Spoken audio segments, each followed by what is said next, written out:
Okay, let's get started.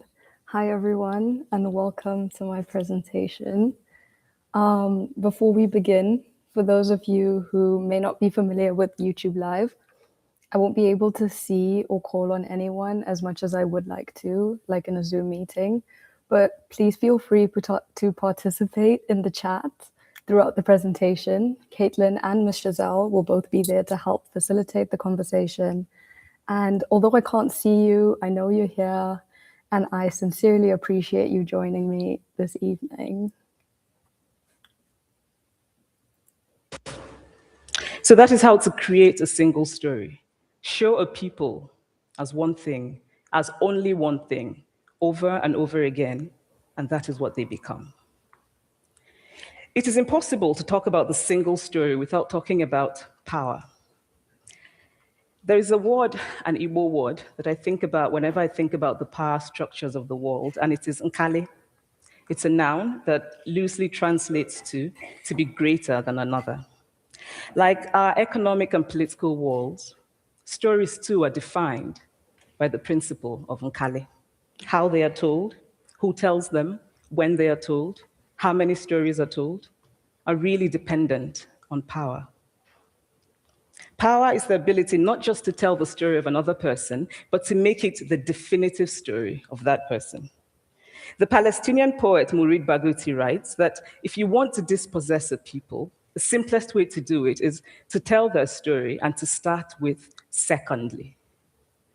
Start the story with the arrows of the Native Americans and not with the arrival of the British, and you have an entirely different story.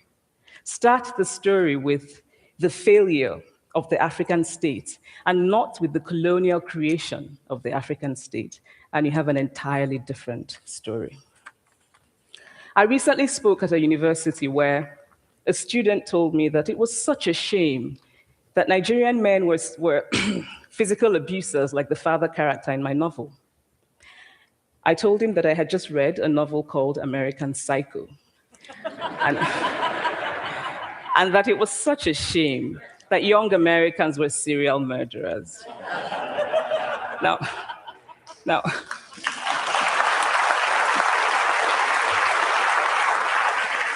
now, now, obviously, I said this in a fit of mild irritation, but it would never have occurred to me to think that just because I had read a novel in which a character was a serial killer, that he was somehow representative of all Americans.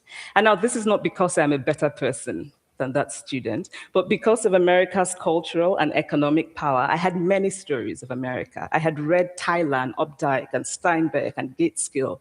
I did not have a single story of America. When I learned some years ago that writers were expected to have had really unhappy childhoods to be successful, I began to think about how I could invent horrible things my parents had done to me. But the truth is that I had a very happy childhood, full of laughter and love in a very close-knit family. But I also had grandfathers who died in refugee camps. My cousin, Polly, died because he could not get adequate health care. One of my closest friends, Okoloma, died in a plane crash because our fire trucks did not have water. I grew up under repressive military governments that devalued education so that sometimes my parents were not paid their salaries. And so as a child, I saw jam disappear from the breakfast table. Then margarine disappeared. Then bread became too expensive. Then milk became rationed. And most of all, a kind of normalized political fear invaded our lives. All of these stories make me who I am. But to insist on only these negative stories is to flatten my experience and to overlook the many other stories that formed me. The single story creates stereotypes. And the problem with stereotypes is not that they are untrue, but that they are incomplete. They make one story become the only story. Good evening, everyone, and I hope that you're having a great summer and you enjoyed that opening clip by Adichie Chimamanda about the dangers of the single story. My name is Donata Katai, and I'm just going to share a little blurb about myself to start. I was born and raised in Harare, Zimbabwe, and I'm currently a rising senior at Princeton University, studying operations research and financial engineering with a minor in African studies. I'm a member of Princeton's women's swimming and diving team, and I represented Zimbabwe at the 2021 Tokyo Olympics, where I served as the national flag bearer. Beyond the classroom and the pool, I am a fellow at the Africa program at the Liechtenstein Institute on Self-Determination, and I'm involved in the Princeton's annual student-run African fashion show. And such, Africa is present in nearly every part of my life, and I've made this very intentionally so. The continent, its future, and its development have become central passions of mine.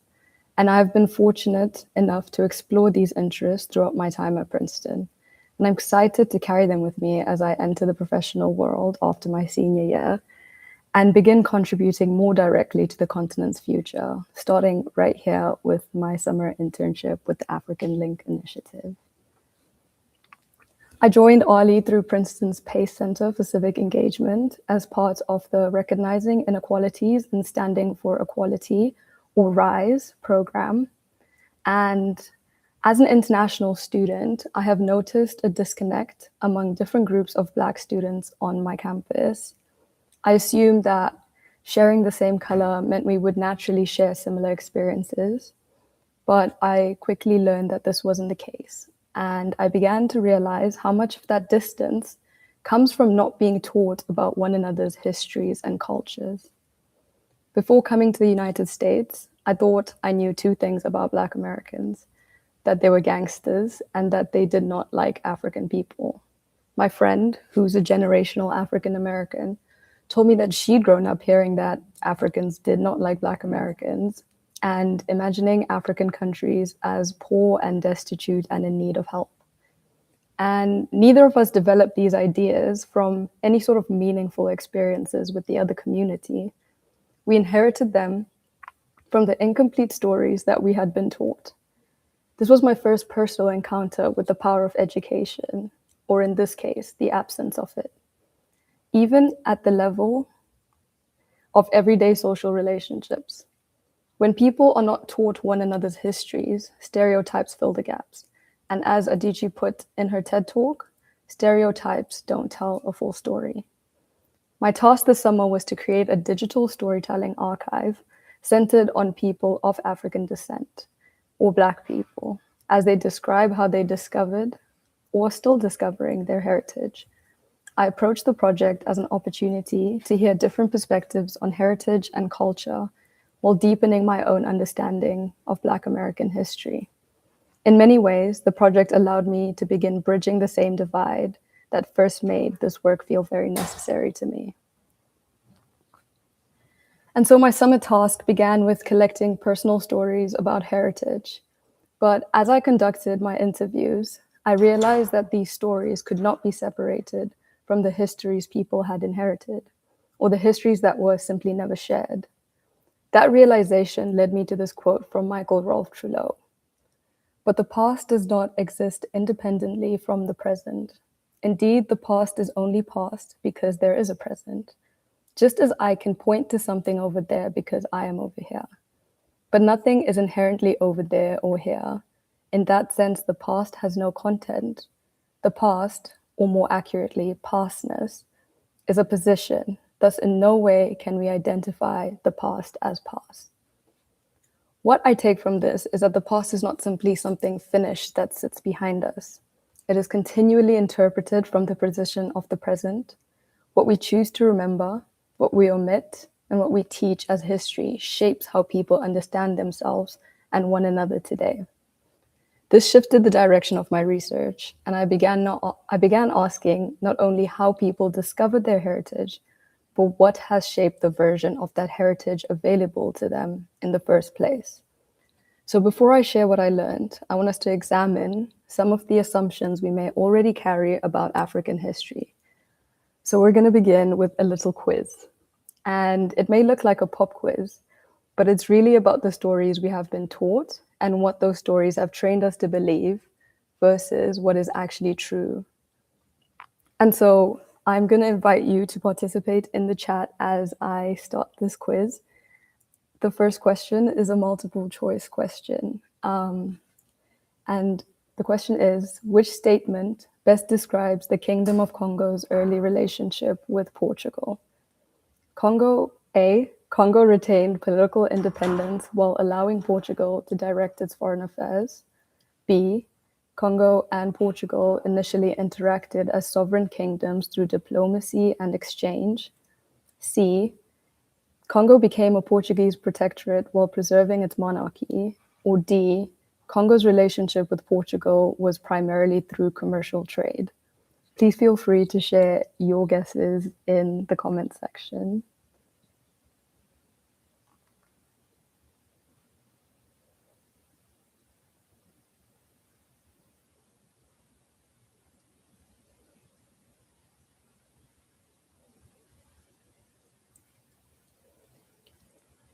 Thank you to everyone who participated.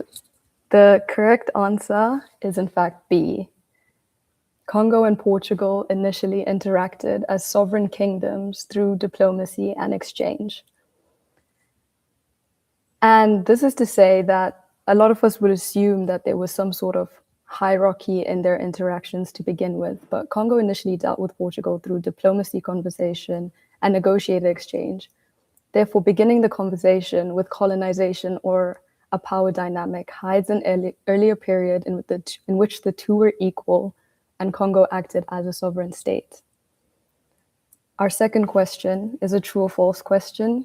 Again, feel free to participate in the chat. Belgian colonial rule had little to do with the 1994 Hutu-Tutsi genocide in Rwanda because it happened 32 years after Rwanda's independence.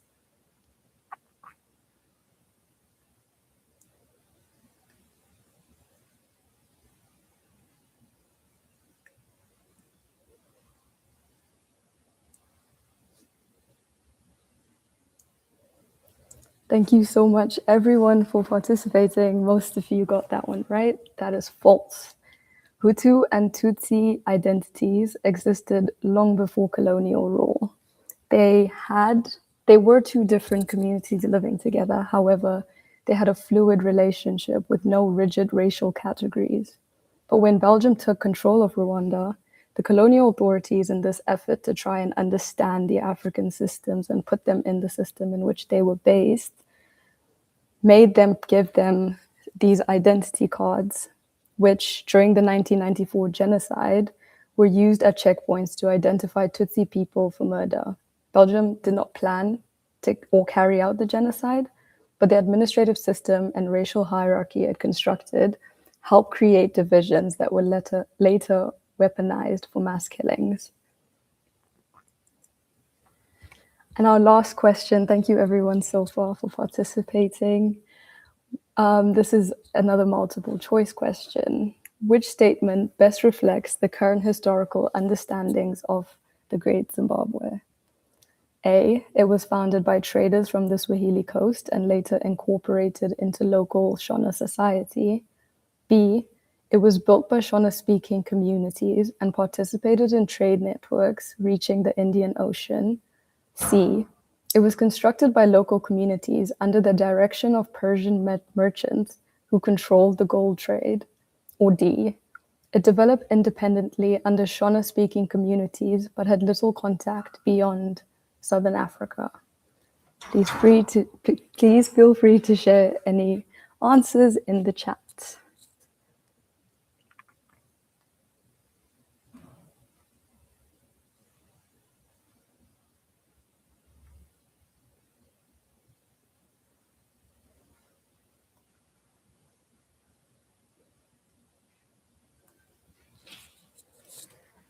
Thank you, everyone who participated. The correct answer is, once again, B. Great Zimbabwe was built by the ancestors of Shona-speaking people using locally sourced granites, Chinese porcelain, Persian ceramics, glass beads, and Arab coins, which were all found at the site and were imported goods, demonstrating how the city participated in extensive Indian Ocean trade networks. Colonial Europeans falsely attributed the city to Phoenicians, Arabs, or other outsiders such as aliens.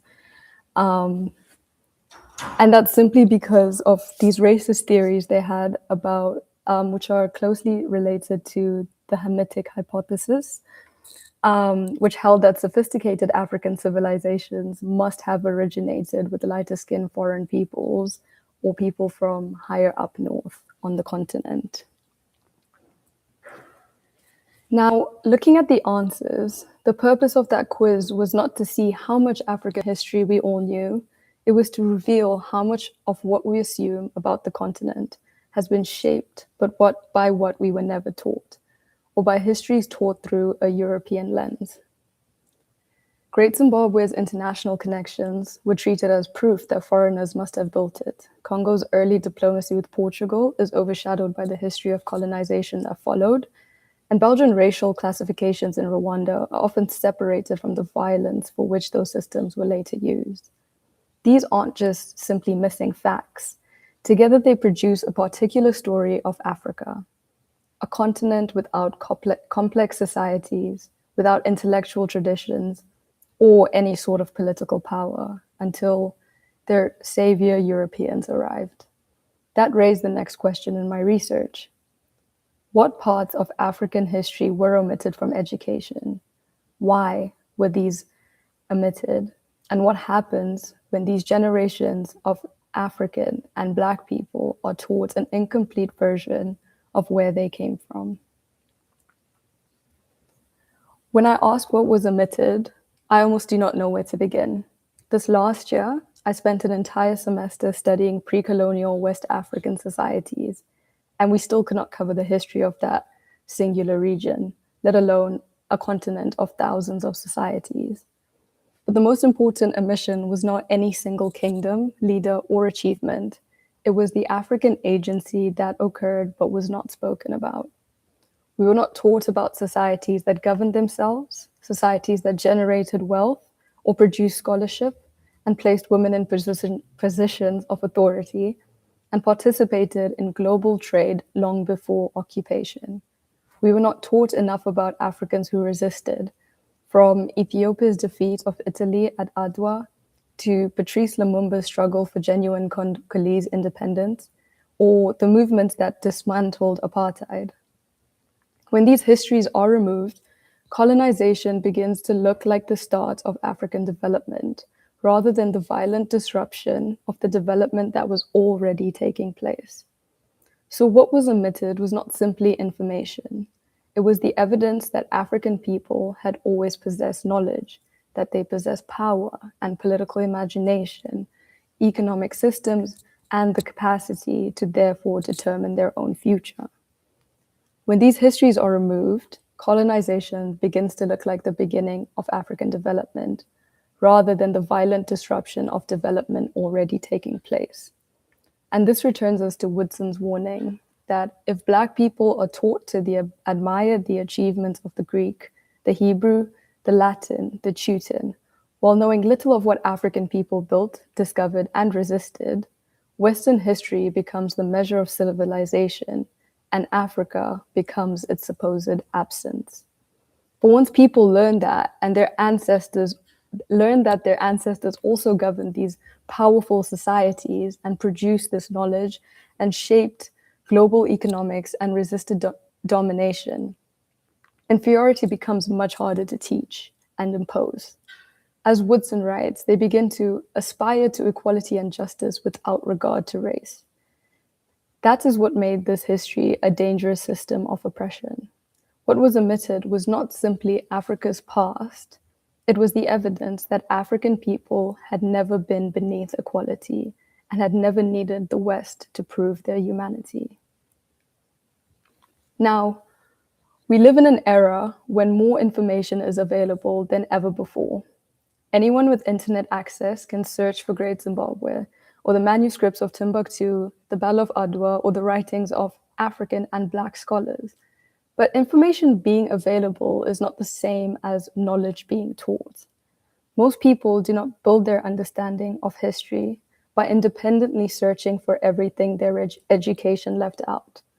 Schools and universities and museums and these public institutions tell us which knowledge is foundational and which knowledge is optional. They determined what every student is expected to know, and only the interested student might eventually discover. Few students are expected to search for European history on their own. It is built into the curriculum and presented as essential to understanding the global world. African and Black history, however, is often confined to an elective, a single month, or a specialized course that can be revised or restricted and eventually removed. That distinction matters because when a history is made optional, ignorance of it becomes the norm. Sorry. Its absence can then be blamed on a lack of individual curiosity rather than the institutions that decided it was not essential knowledge. This is what makes contemporary erasure so difficult to recognize. The information has not necessarily disappeared. It may still exist in books and in archives and in museums and online, but it has been removed from the common education through which society decides what everyone needs to know. So, in an era of readily available information, erasure does not require hiding the truth completely. It only requires placing the truth somewhere people must already know to look for it. So, how do we now move past this modern day erasure? Making information available is not enough. We have to make the histories that were treated as optional central to how young people are educated and connect that knowledge to how they understand themselves. Making information available is not enough. We have to make the histories once treated as optional central. Oh, sorry, I just said that. This is where social and emotional learning becomes important.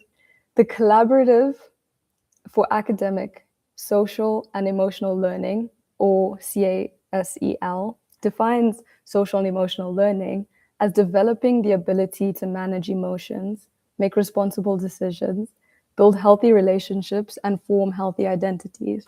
But the transformative social and emotional learning framework developed by Robert Jaggers, Deborah Rivers Drake, and Brittany Williams goes further. They argue that emotional development cannot be separated from culture or from the unequal social conditions in which a child grew up in. Their framework therefore places identity, belonging, and agency at the center of social and emotional learning. That distinction matters because we cannot ask a Black child to develop a healthy identity while offering them a history that begins with enslavement, or a history that begins with colonialism, or a history that begins with deficiency. We cannot teach belonging while treating their heritage as peripheral, and we cannot teach agency while presenting people of African descent only as the victims of history, rather than as people who have continually created, governed, resisted, and transformed their own societies despite outside impediment. The research supports this connection in a meta-analysis of 68 studies. James Hughley, Minter Wang, Ariano Vasquez, and J.C. Guo found a significant relationship between the ethnic racial socialization and the development of ethnic racial identity. The strongest relationship appeared when young people were taught pride in their heritage. A second meta-analysis led by Wang examined more than 27,000 young people and found that cultural socialization was also associated with stronger self-perceptions and healthy interpersonal relationships, with particularly strong benefits from the self-perceptions of African American youth. Transformative SEL therefore asks education to do more than help children adjust to the world as it currently exists. It asks whether education can give young people the identity, belonging, and agency they need to imagine and participate in creating a different world. This is the foundation of Ali's approach to heritage education. Ali is not simply filling gaps in what students know about Africa. It is using that knowledge to restore something erasure has interrupted, a sense of who students are, where they belong, and what they are capable of becoming. The research gave me the language for understanding the approach, but the people I interviewed with the help of Ms. Dahlia showed me, and will soon tell you, what it actually looks like and its effects in practice. I wanted to, yeah. So I have another video. Outside of like maybe a regular academic setting, it was kind of just straight up like this is what happened in slavery, but you never really get to know about the death and like the personal stories with it. And Dr. Keefe was able to like bring it to life. So emotionally, I did feel uncomfortable in some moments, but not like a bad uncomfortable, like a good uncomfortable. Like I was appreciating what I was learning, but at the same time, it just hit hard. It really did hit hard. But from an intellectual standpoint, I think I definitely learned a lot. I was able to connect more, not just with my roots, but also just African culture in general. I think what really stuck with me was the feelings I felt and those feelings that I want to carry out to my peers, especially since I go to a predominantly white institution and having that Black student union can be a space for many Black students. So showing them what I learned and how a lot of times in our institutions, they focus heavily on slavery, but they don't show us more outside of that. And it creates like a pre-established thinking in as students' minds, and like it lowers our racial self-esteem because it shows like this is all we've came from.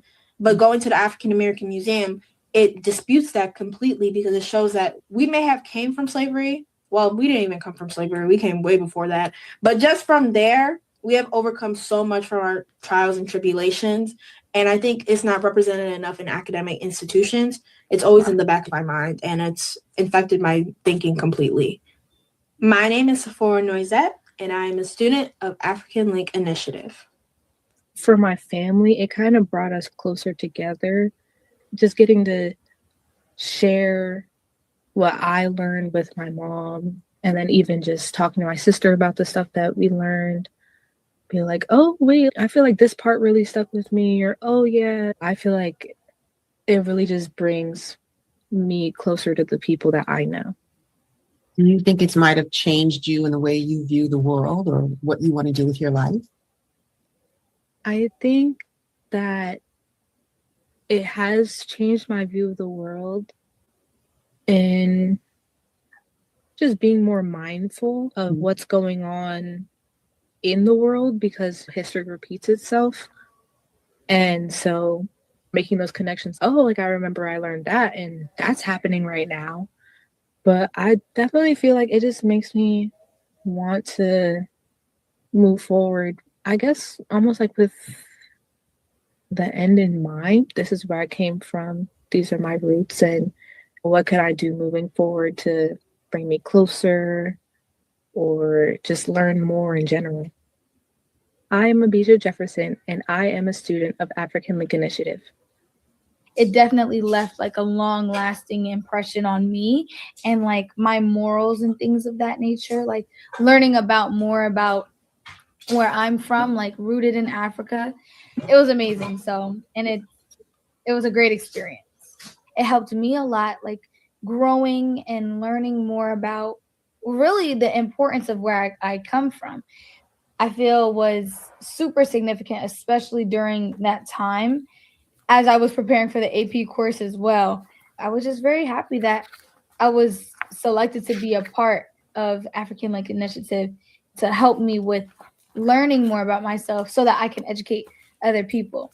Because as the president of the Black Student Union, I hold the responsibility of knowing where I come from so I could teach other people where they come from as well.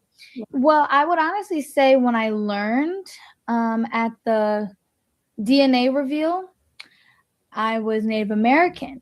And I was a little shocked when I figured out, like, for sure that I was Indian. I was like, what the heck? I was like, you know what? That's something for me to be ashamed of. This is a part of me. And actually, African Link Initiative, it wants me to accept all parts of me.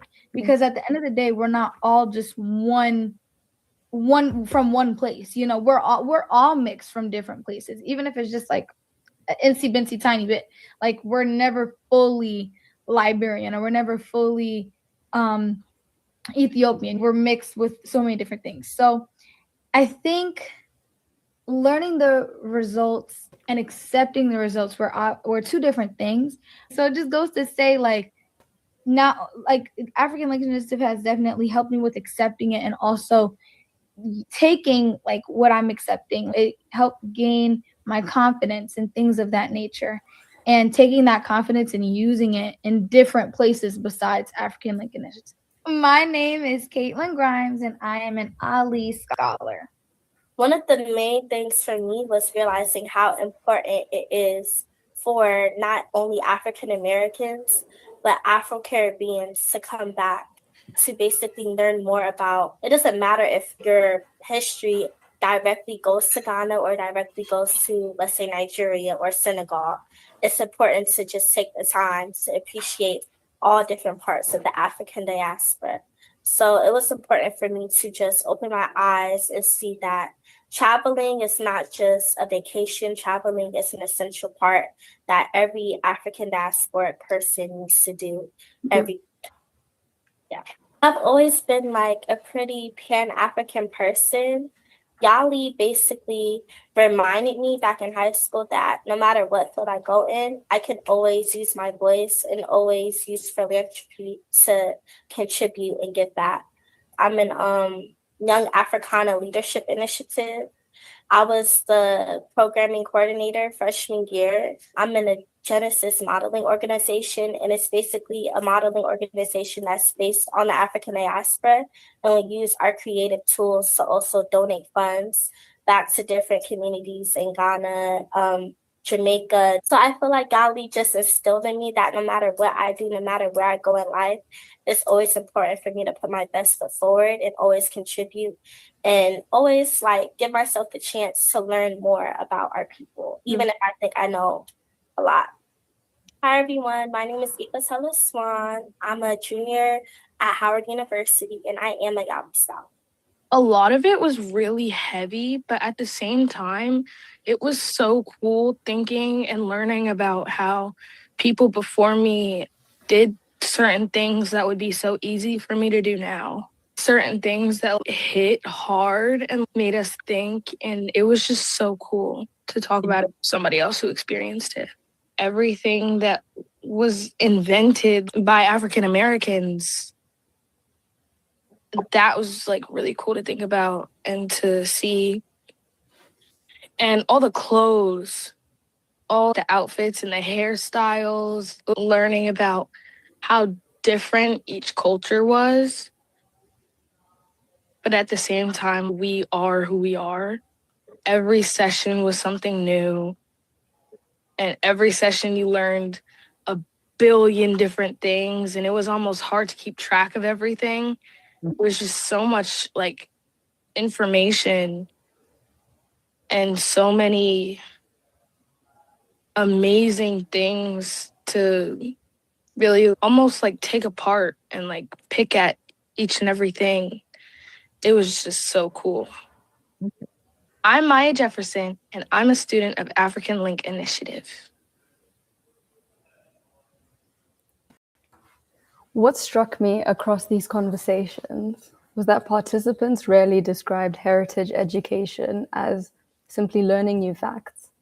They spoke about recognition, they spoke about confidence, about connection, and about seeing themselves differently. For some, that recognition came through learning about African societies and encountering African people as thinkers and as builders and as leaders and as agents of their own histories. For many others, it came through their visit to the National Museum of African American History and Culture, where they encountered a history that did not reduce Black American life to enslavement and oppression, but also revealed resistance and creativity and communities and achievement and survival. Together, these experiences connected histories that are too often taught apart. Students could see that African agency did not disappear with enslavement or colonization. It endured and took new forms across the diaspora. African history gave them a larger understanding of where they came from, while African American history showed what generations of Black people built and protected and transformed despite the systems designed to constrain them. That knowledge mattered because it changed what became imaginable. Students were not simply learning that Black people had shaped history. They were being invited to recognize themselves as people capable of shaping what comes next. This is what reclaiming what was silenced looks like in practice. It is not only recovering information, it is restoring the relationship between historical knowledge and personal possibility. Now, as Ali grows, the question is not simply how to teach more African history. It is how to preserve the relationship between knowledge and transformation that makes this work distinctive. Growth should not only be measured by how many historical topics are covered or how many students are reached, but by whether students leave better able to locate themselves within that history and to recognize themselves as people capable of shaping what comes next.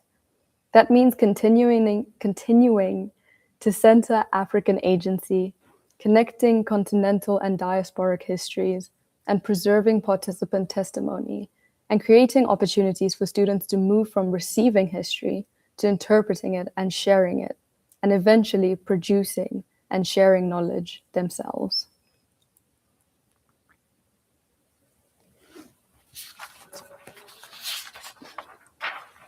And so the last thought I want to leave with you today is this. As awareness grows and the work of organizations like Ali expands, how can sharing African and Black histories interrupt this disconnection in its many forms? And more personally, what story do we want the digital archive of our journeys toward reclaiming these histories to tell? I began this presentation by arguing that the past does not simply sit behind us. It continues to shape what we believe about ourselves, about one another, and what futures appear possible.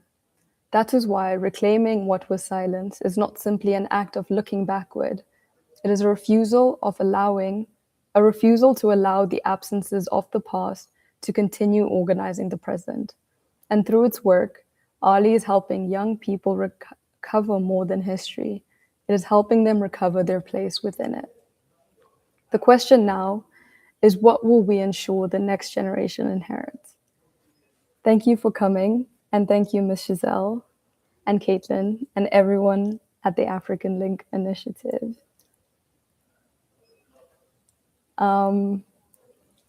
Before we close, I'd like to turn to some of the questions that were submitted in advance, and please feel free to put any questions in the chat, and I'll answer as many as time allows. And I also invite you to continue sharing your thoughts and questions. The first question is, from my generational lens and historical perspective, what does it mean to be an African today? What's imbued in that term as I consider my journey as a woman of African descent in the US? I think for the first time in my life, at least in the circles that I'm in and like the social media I see, this might all be very curated to myself, but it feels like being African is actually cool. I think globally, the continent is thriving as a tourist hub with safaris or like Dirty December in Nigeria, or simply living in cities like Marrakesh or Cape Town. I think as the fastest developing continent on the planet, and for the first time, it feels like the potential of the continent is being acknowledged as more than just an extraction hub. So I think right now it feels amazing to be African. And for me, it means that I have this huge space to be part of this big developing project that happens. And I have this voice as that development happens to kind of advocate for it to be in a sustainable way and in a unique way, because I think Africa is such a unique space in the different corners of the continent. Every single one of them is completely unique, and when I think of my journey as a woman of African descent, I think all roads lead me back to Zimbabwe. Sorry, I'm in the library. In 15 minutes. If you have any material to check out, please proceed to the circulation desk. Circulation will be closing Sorry, in 15 minutes. everyone. If you have any material to check out, please proceed to the circulation desk. Okay. The second question was that in the age of AI, will this help us or hurt us? And I told Ms. Giselle this morning, we were discussing AI, and the first thing I said was, I can't be an engineer. I can't claim to be an engineer and hate AI. I think the only capacity that I worry about AI is in the policy behind using AI, and allowing it to go ungoverned will definitely harm Black and Brown communities more so than anyone else, as is what usually happens. But I'd be lying if I stood here and didn't say that the innovation it allows is not a good thing. And I think Ms. Giselle also mentioned this earlier, that refusing to accept that our future does have AI in it is only going to put our communities behind the rest of the world again. And as history repeats itself, we know that this is not something that we want to do. So basically, I think it needs to be embraced with ethically in bold caps lock and underlined, because I think that's where it can harm people. And then the third question is, how can we acculturate our stories while highlighting our difference? I think it was in Decolonizing the Mind that the author wrote that culture is a product of the history which it in turn reflects. So I think culture is a really important aspect of this question, because obviously our cultures differ in many ways, but those differences didn't appear from nowhere. They were shaped by the histories our communities, our different communities, the different histories our different communities lived through, and by the stories that we preserved and adapted and sometimes lost along the way. I mean, I think we can look at if we study the Roman Empire, we talk about their influence in like road building in England, and we talk about how they left that and how England was still able to develop this community and why that English community is important. And that doesn't take anything away from the Roman Empire, because we still learn about the two empires, but there is a point where they were working together and existing together. And so I think in trying to like teach about our stories, but also not particularly highlighting differences, but acknowledging that differences do exist, I think that's like how I would approach it. Not that I'm any sort of professional, but I think if we all started on the African continent, that is a history that needs to be known. And then the branches intersect off the trunk of the tree almost. And then the second last question was, what was my experience like as an intern? And I have to say that this has been one of my favorite summers. I think I've learned so much stuff just talking to the people involved in the African Link Initiative, and talking to Ms. Giselle and everyone who works around it, and talking to the participants and just reading to understand what I was witnessing. All those all those things like came together. And so I just had the most amazing summer. It was so fun. I was given a lot of room to kind of take this in my stride as I felt. And so I think it allowed me to pursue what I was interested in. And so, yeah, I'm so thankful to the African Link Initiative and everyone there for allowing me to come and work with them this summer. And then I put this last one there. It says Uribohere. It's Shona. And I just want to shout out the Zimbabwean in the crowd. That made me smile. And now I will look in the chat for any questions.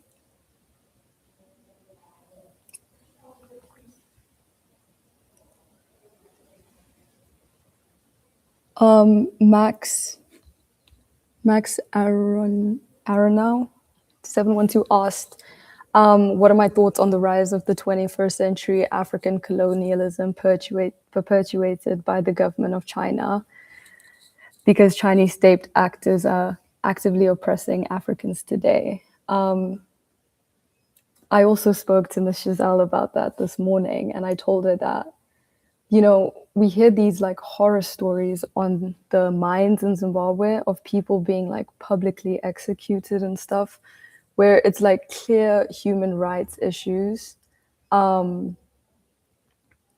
that are extracting a lot of minerals from the country. And I can only speak for Zimbabwe because this is the one that I like have the most knowledge on.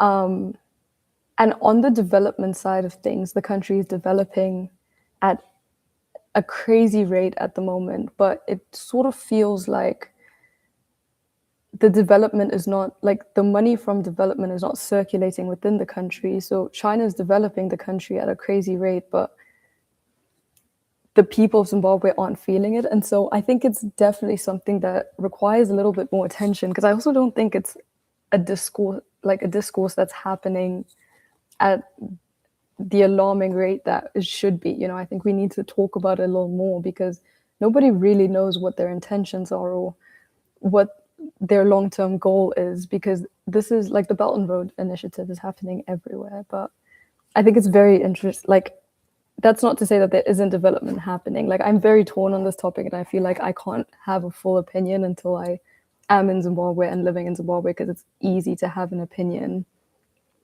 from my cozy Princeton University. And so I feel like I'm nervous to have too strong of an opinion, to say the least.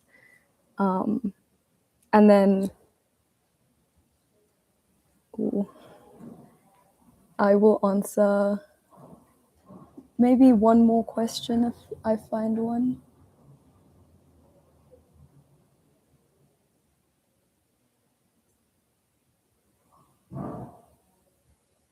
Okay, I think,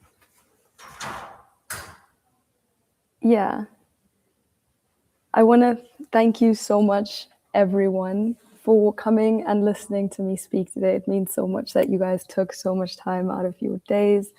And I hope that I left you with some thoughts to think about as we move away from this. And I just want to say thank you again to Ms. Giselle for allowing me to work at this amazing company. And I hope everyone has a good evening. Bye.